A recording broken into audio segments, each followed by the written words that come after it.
Happy Sunday. Welcome to the Sacred Sunday Sadhana. Thank you for being here with me. I have on my alma mater t-shirt. I'm a Gryffindor. Take a moment, settle into your space, get yourself something to drink. Always have something to drink nearby. I've got my hot mud water. If it feels good for you and helps you stay grounded, get a favorite rock just to hold on to, play with, have in your lap. Bring your intention to just create some time for yourself and to get yourself spiritually centered for the week. And start breathing deeply into your belly with me. I breathe with you, you breathe with me.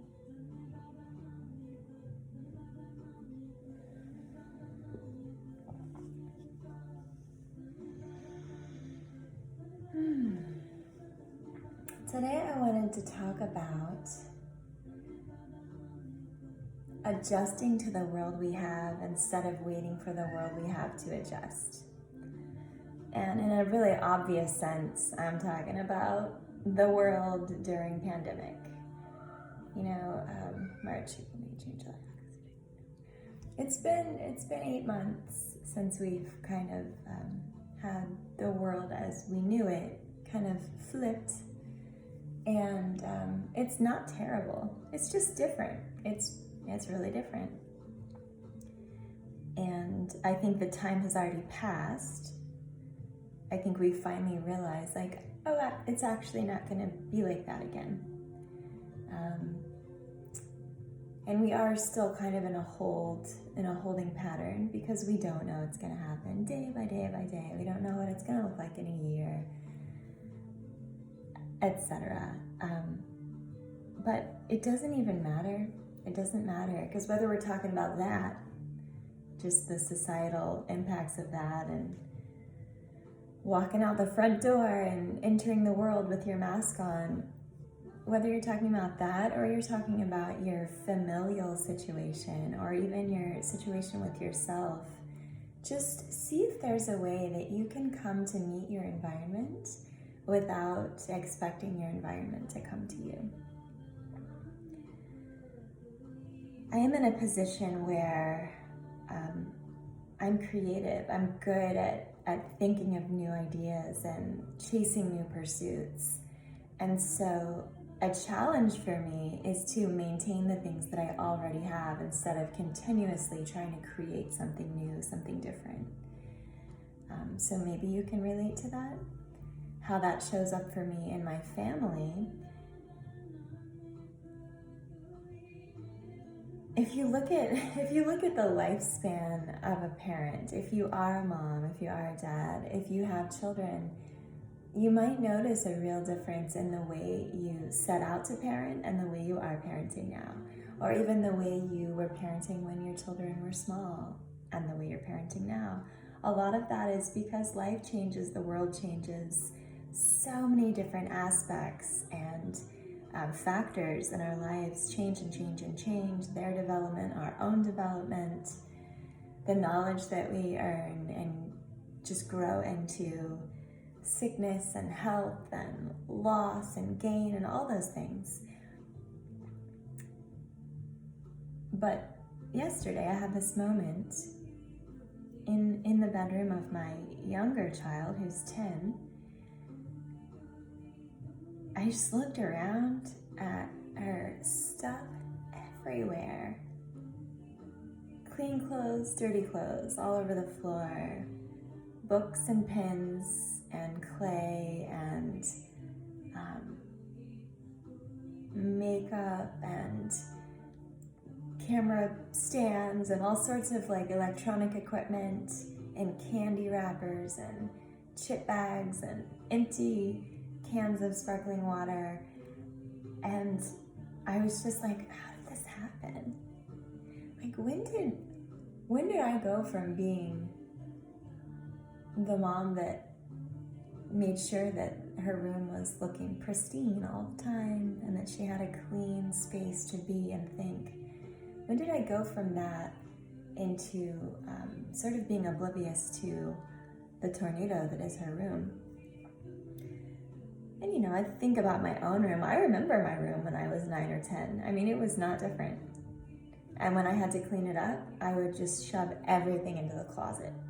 Sometimes I would get the rake from the front yard, literally like rake my clothes into the closet. It was probably not efficient at all, but it felt rebellious and it felt like, yeah, this is what I'm gonna do.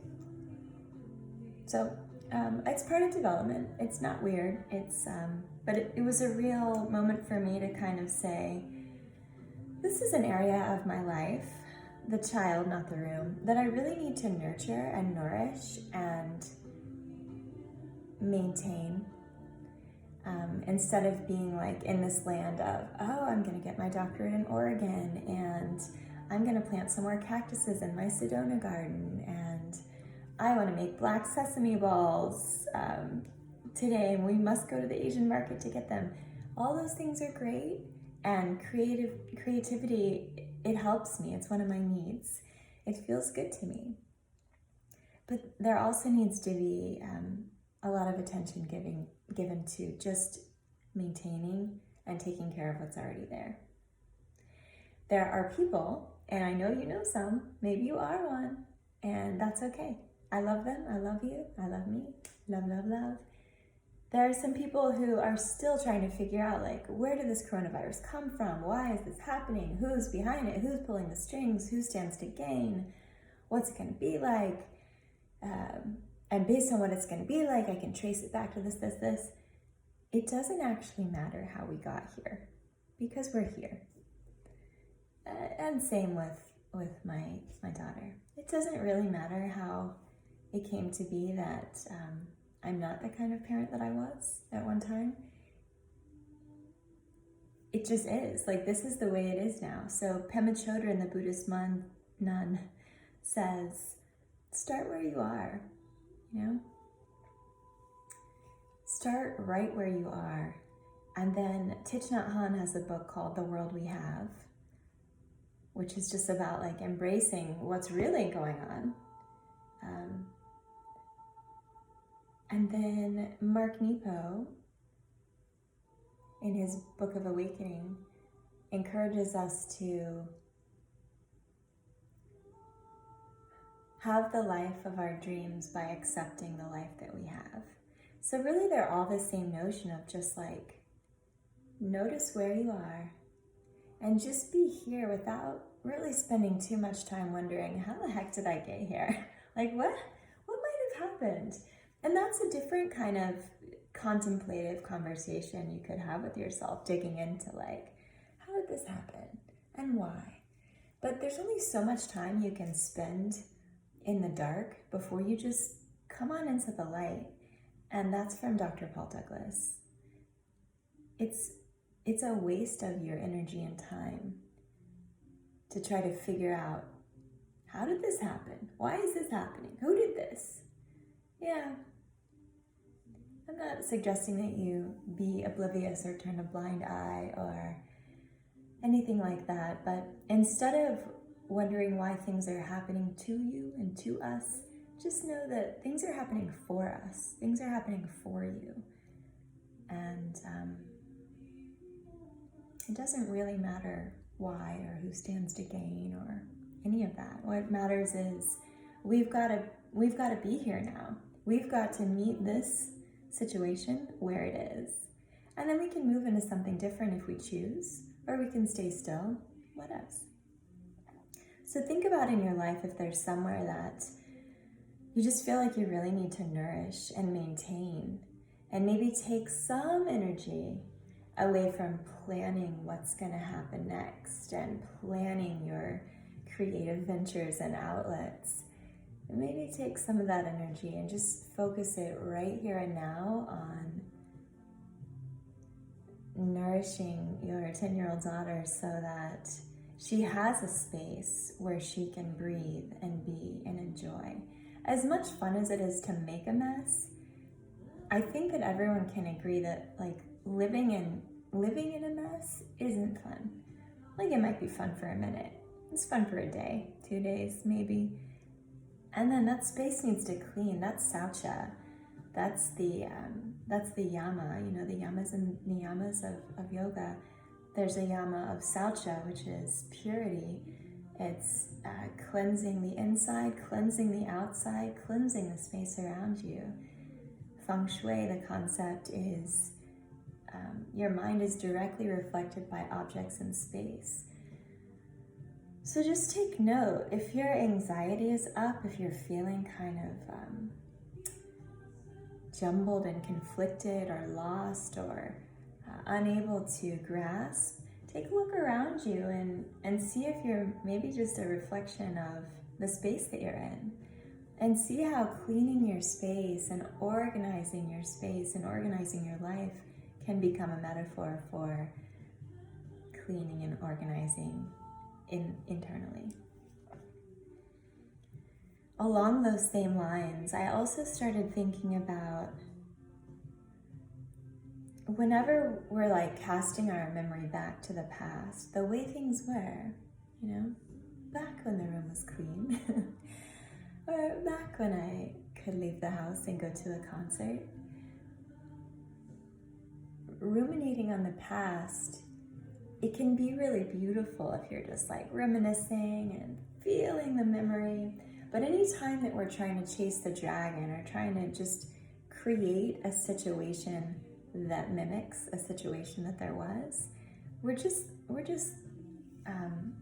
building up more suffering for ourselves. You're not going to create a situation that already happened. Moments are ephemeral. Like, you can't create that minute. Try as you might. And the more you try, I feel like the more suffering happens. Because we waste so much energy when we're trying so hard to force something to be a certain way. You can like take the effort and like remember the details of how something was and how it played out and what was present in that moment, and then try to recreate that exact structure. Okay, well, these things were there, so I'm going to obtain these things. I was acting this way, I'm going to do that. I was wearing my Hogwarts shirt, so I'm going to wear that again. I'm going to set up all these conditions, and then the thing that I missed from the past is going to repeat itself. It's just not how that works. What that is setting up expectations so that you can let yourself down.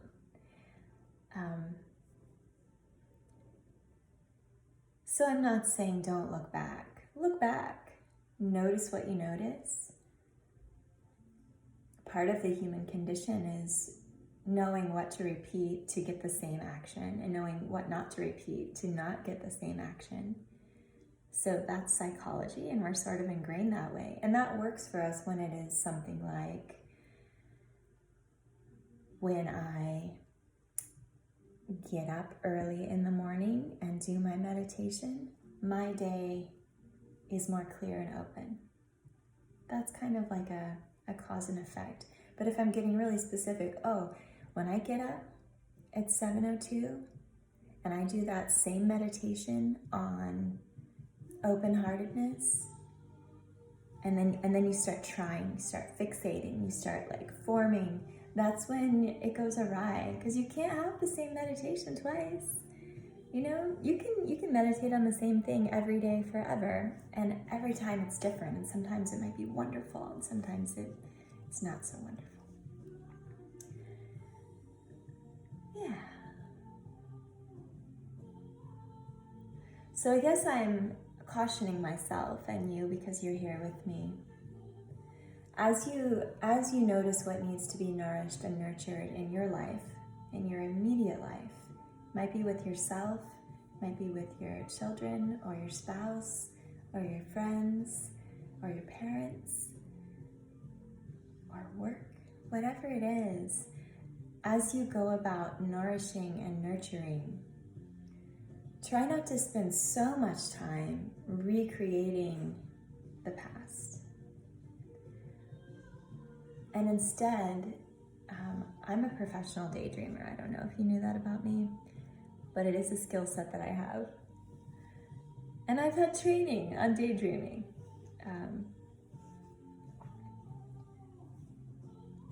The daydreams that manifest real outcomes are the ones where you can picture exactly how you want to feel, how that moment's going to smell, how it's going to taste, what the temperature of the air is going to be like. If you envision, so let's take the room example. I'm envisioning my daughter having drawers that can close because they're not overflowing with clothes that she doesn't wear. I'm envisioning a closet where when you open it, it's just inviting and lovely and organized. I'm envisioning how happy she'll feel turning the corner into her own room and having her own space.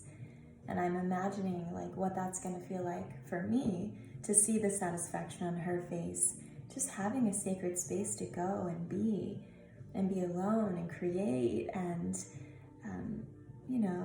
journal and get to know her own needs. So instead of fixating on who's going to do how much of the work and, how long it's going to take and where I'm going to put what and all the details that are called the cursed hows, that's what Mike Dooley calls them. I'm not so concerned with how I'm going to get that room looking the way I know it's going to look. Instead, I'm just like really focused on what that's going to feel like, what the lighting's going to be like in her room, those moments of just feeling really satisfied and accomplished. And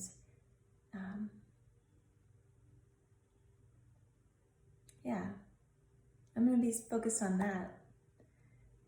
And then little by little, I just listen to my intuition and form some logic and reason as to, now what do we do with this stuff? Where do we take it? How are we going to organize this situation? So I'm sure that you can splice that apart and apply it to your own situation.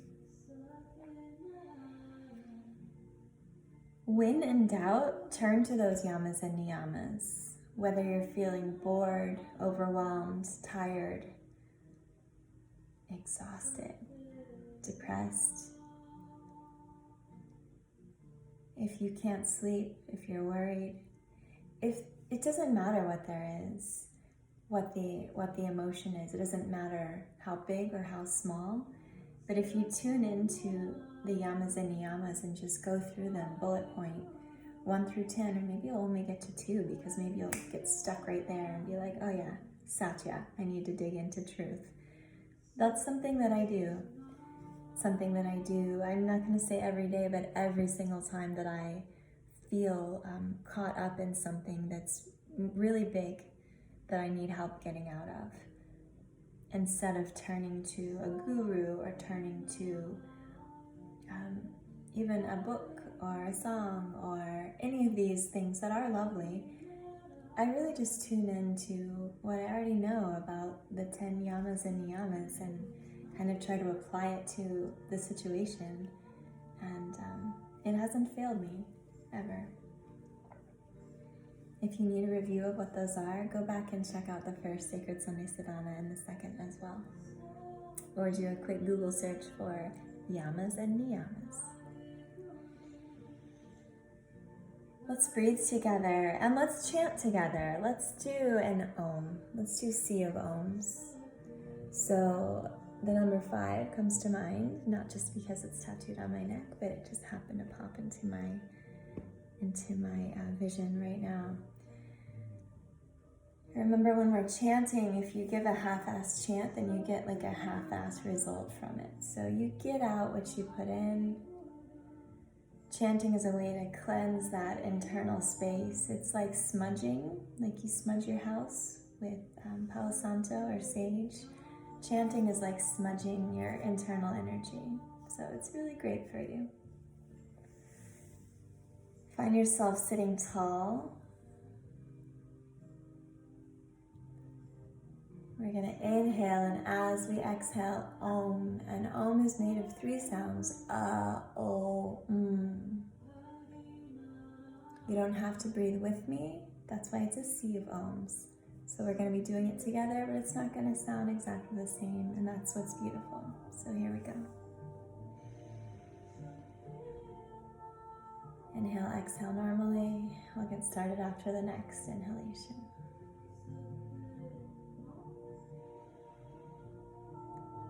Oh.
Breathe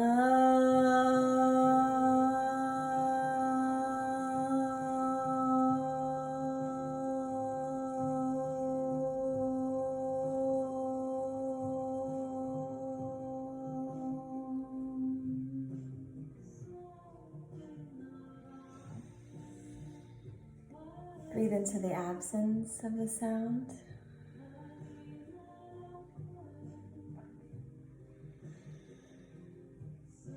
Notice what you notice. Notice what needs nurturing. Don't try to recreate the past. Just move forward. Accept the world that you have. Accept the space that you're in. And be here now.